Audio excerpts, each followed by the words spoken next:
opener game 2 between the Rockets and Warriors is in Houston again tonight. Warriors shoot around just getting underway now. Now remember, Golden State's going to look to take another one on the road and take a 2-0 series lead back to the Bay Area, but they'll need more greatness from Steph if that plan is going to play out. He had 31 points in Sunday's game 1, where the Warriors built a huge lead in the first half. The Rockets got close late, but could never really quite recover. So with game 2 just hours away, we welcome in NBA reporter Young Masuk live from Houston. And after the Warriors game 1 win, we heard Jimmy Butler say he loves the organized chaos led by Steph Curry. So enlighten us, please. What exactly does that mean?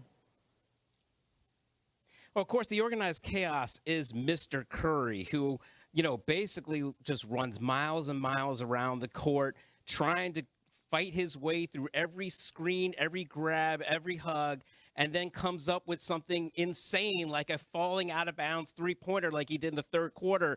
Steve Kerr, though, said that the addition of Jimmy Butler has allowed Golden State to change its offense to also involving an isolation offense, which they always haven't had.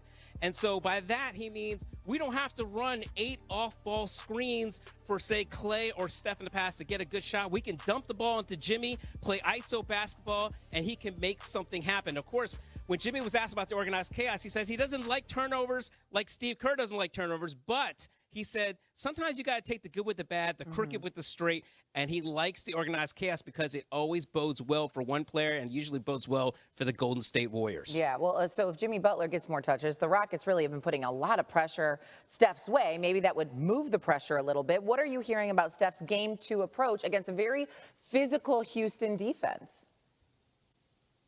In talking to some Golden State people yesterday at practice, they said they've countered teams that have done this before where they get physical with Steph off the ball. They really grab and hold him. But if you see with Houston, there are like 3 players hugging him in a row at times as he's trying to make his way, run his routes almost, and there's a lot of pass interference, if you will. Basically, they said the Houston Rockets do it more than most of the teams that they face, and you just notice it because there's 2, 3, 4 guys on Steph doing that. Brandon Podjemski told me the other day, look, in a way that we can counter it, it's just to make sure we get into our offensive flow. Don't hunt matchups as much. That is when Golden State sometimes can tend to get in trouble, and Houston can load up on Steph. And as you saw with Steph, he missed his first 3 shots of the game, all 3-pointers, but then his next 3 shots were all at the rim, and they were makes. So he's going to find a way to counter that physical defense. Yeah, the positive, I guess, for Houston, even though they did lose the game with those 3-4 players basically rushing after Steph and toward the basket, they were able to have a 22-6 advantage on the offensive boards. I don't know. I'm trying to look on the bright side. We appreciate you. Enjoy the game later. Thank you. Thank you.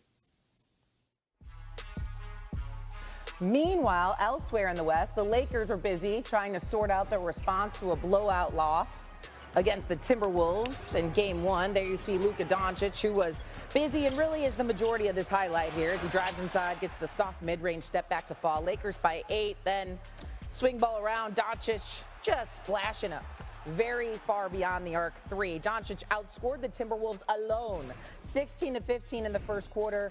Lakers led 34-15 after 1. We go to the second. Here's Doncic isolating Rudy Gobert on him, just dancing around him. Move out of my way as he hits the floater. LA in control here. Under 5 minutes left in the second. Doncic in the paint. There's Dorian Finney-Smith. Makes it look easy for the flush. Doncic joins Anthony Davis and Kobe Bryant as the only Lakers since 1997 with 20 points, 5 boards, 5 assists in a playoff half. And he was not done as the Lakers led big at the break. But Anthony Edwards getting in on the fun. Huge dunk over Jackson Hayes. How long was his hang time there? My goodness. Of course the bench is going crazy. T-Wolves trailing those still here. And then later in the third, Doncic isolating on Julius Randle and just blows by him. Nope, that's not going to work as I put the one-handed floater essentially in for a layup. Lakers lead 81-65 after 3. Then here's Austin Reeves looking for LeBron. Let's get him involved in the highlight. Age nothing but a number. Lakers by 11. A few minutes later, Lakers up 9. Minnesota cut that deficit to under 10, but yeah, that's not going to help you at all as you turn it over. LeBron had 21, 11, and 7. Doncic just 1 assist shy of a triple-double. Lakers win 94-85 and tie the series at 1 apiece. So Luka Doncic makes more history. He is the second player in NBA history to average 30 points, 10 rebounds, and 5 assists through his first 2 playoff games with the franchise. He joins Kareem Abdul-Jabbar, who also did it with the Lakers in 1970. To the NBA with a trio of Game 2s tonight as the Magic, Heat, and Rockets try to even their series. The Celtics look to take a commanding 2-0 series lead.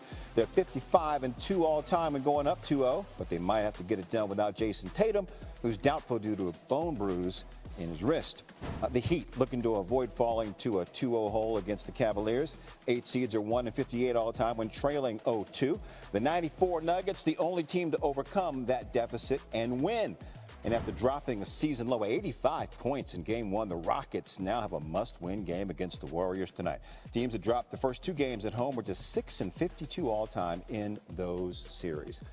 Our betting analyst, Aaron Dolan, joining us now in studio. Let's go EKD for 3, my friend. Take us through the trio of bets that you're liking for tonight's NBA game. Start with the Warriors and the Rockets. Let's start with Fred VanVleet to go over 2.5 made threes as well as over 2.5 points in the first quarter. We're going to make a small same-game parlay considering both these lines are juicy. Now, he really struggled in Game 1. He went 2 for 13 from 3, 4 from 19 from the field. Houston struggled overall. I think we see a better shooting performance from him tonight, so I'm going to do a little same-game parlay there. Elsewhere, I'm looking at the Heat in the first half, plus 7.5.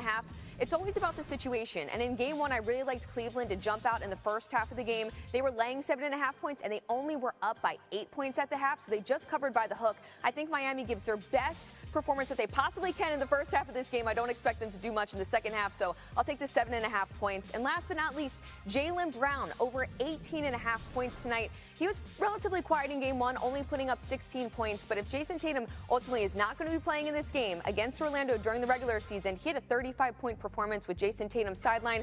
And sometimes the Celtics player props can be a little bit tricky because anybody can go off at any time. We know Game 1 was about Derek White, but I do think Jaylen Brown could have a big shooting performance tonight. So I'll take him over 18.5 points. There is good news. The Celtics went 8-2 without Tatum during the regular season, but the bad news, both those losses came against lost Mike. All right, that's all right. Mike will be, hopefully we can get him back. You know, the NBA playoffs are going on, Jay Harris, and the great ones always have a bounce back in them. Case in point, the Los Angeles Lakers, who took care of business last night after being embarrassed in Game 1 against the T-Wolves. Luka was 1 assist shy of a triple-double. He had plenty of help, but Stephen A. wonders if last night was more about the Lakers stepping up or the Wolves slipping back.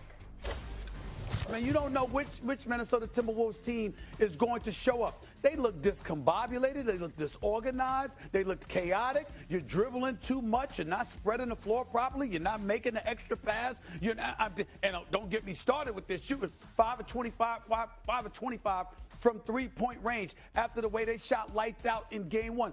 This is the reason why people felt this was a matchup made for the Los Angeles Lakers coming into this series. I'm a little worried that Minnesota appeared to be, hey, you know what? We got a split. We won the first game. We'll go out there and play, and we'll see. Maybe we'll have a chance in the fourth quarter. And I think they didn't come with that urgency that you like to have. They were out of the game right away.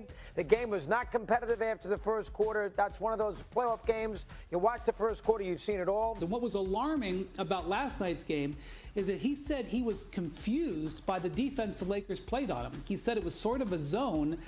I'm not an X's and O's expert. I think the way the Lakers were playing against him is similar to the way they play against great scorers, where they just try to crowd the paint and dare the guy to kick and shoot threes. Maybe there was a new wrinkle that J.J. Redick came up with that I didn't see, and I'll grant for that. I don't think Ant Edwards showed the aggression he needed to show, considering the stakes. And Ant-Man, what have I said? This brother can be Jordan-esque. He's got that kind of capability, that kind of talent. This brother's special. Yo, Ant-Man, you're not answering the call. You're not answering the call. I don't give a damn what the Lakers thought you. 23.5 points. 41% shooting, 35% from three-point range. We expect better. When you're going up against Luka Doncic and LeBron James, and you are the star of the other team, you got to do better than that. He's right about that, because in Game 1, the Timberwolves were riding high. They made 29 open shots, including 17 of their playoff record 21 three-pointers. Game 2, different story. They only got 30 open shots and hit on 47% of them. Their three-point shooting was even worse, making only 21% of their attempts. Xin chào tất cả mọi người. Ngày hôm nay mình sẽ chọn những sản phẩm hoa quả, con vật, đồ vật, vân vân đẹp nhất có thể để đi tô màu các bạn nhé. Ngày hôm nay mình sẽ chọn những cục màu sặc sỡ và đẹp để đi tô màu. Mình sẽ tô màu sao cho sinh động nhất và đẹp nhất Và bây giờ chúng ta cùng bắt đầu đi tô màu nào. Tiếp tục tô màu nhé bạn.